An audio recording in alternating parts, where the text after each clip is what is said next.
President, Mrs. Reagan, distinguished ladies and gentlemen, I'm touched by your cordial welcome and the warm words with which you and Mrs. Reagan have received us here in Washington. We're equally honored by the generous remarks you, Mr. President, have just made about my country and people. Seen from Washington, Nepal is almost on the other side of the globe, and yet, as this friendly gathering here tonight shows, distance notwithstanding, friendship and cordiality based on shared ideals can exist between countries that are geographically far apart. In 1947, as soon as Nepal broke her age-old isolation by seeking friendship beyond her borders, it was with the United States of America that Nepal sought to establish her diplomatic relations.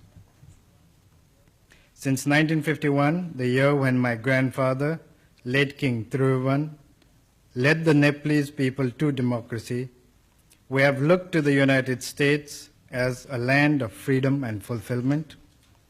The enduring ideals of the founding fathers of America, who spoke to men of liberty and independence, have inspired men throughout the world, including those of us living in the mountain fastness of Nepal. In our part of the world, if America is looked upon as a land of gold, grain, and computers, a country of skyscrapers and space shuttle, she is also regarded as a nation committed to respect man and his dignity. A land of discovery, America has distinguished herself in being inventive, in breaking new grounds, and opening newer horizons of knowledge for the betterment of man. With a country such as the United States, one wonders if Nepal has anything in common. On the surface, there may seem very little. Yet, as men living in the same planet, we have common stakes in the global peace, prosperity, and indeed the survival of man in dignity and freedom. We are happy to see, Mr. President, your efforts to maintain peace and stability around the world. The Nepalese people join me in appreciating the understanding with which, on behalf of the people and the government of the United States, you have extended support to the concept of Nepal as a zone of peace. This recognition, I assure you, will go down not only as an important landmark in the history of our relations, but also as a testimony of your personal commitment to the cause of peace, stability, and freedom. Nepal rejoices in the achievements of the American people in different fields of human endeavors.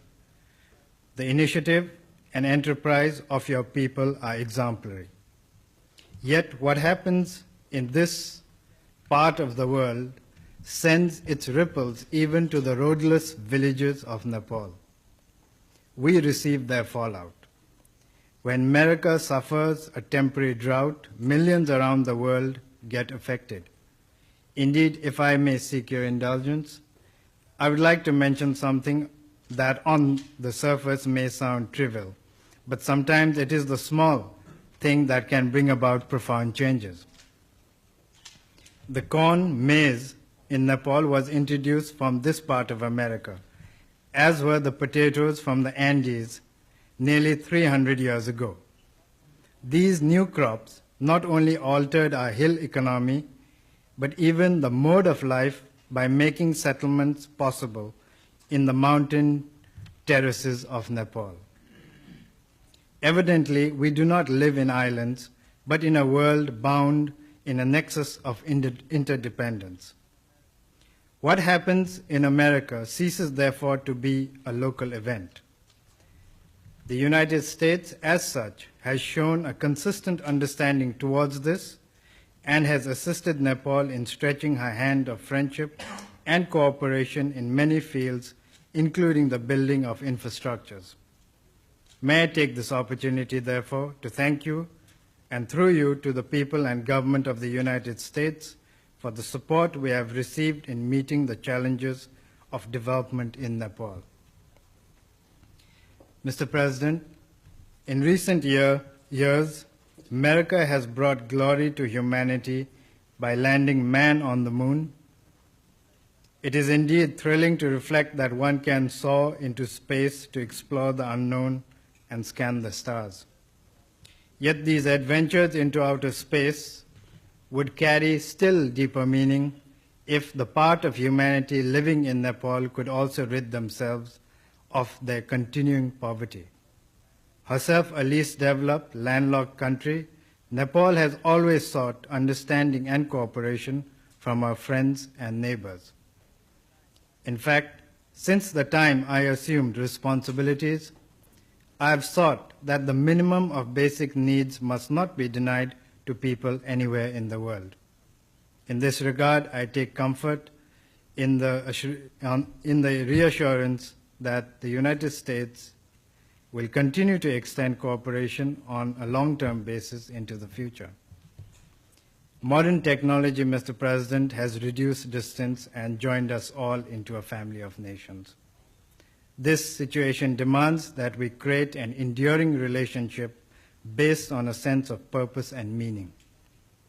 Were Nepal and countries in her region willing to join hands with the United States and other international agencies in a creative effort for prosperity by putting into use a fragment of their human and capital resources to harness the water potentials of Nepal, it would not only enable them to walk over a long road to progress for our region as a whole, but would also continue to build bridges of understanding between a most advanced and a least developed nation of the world.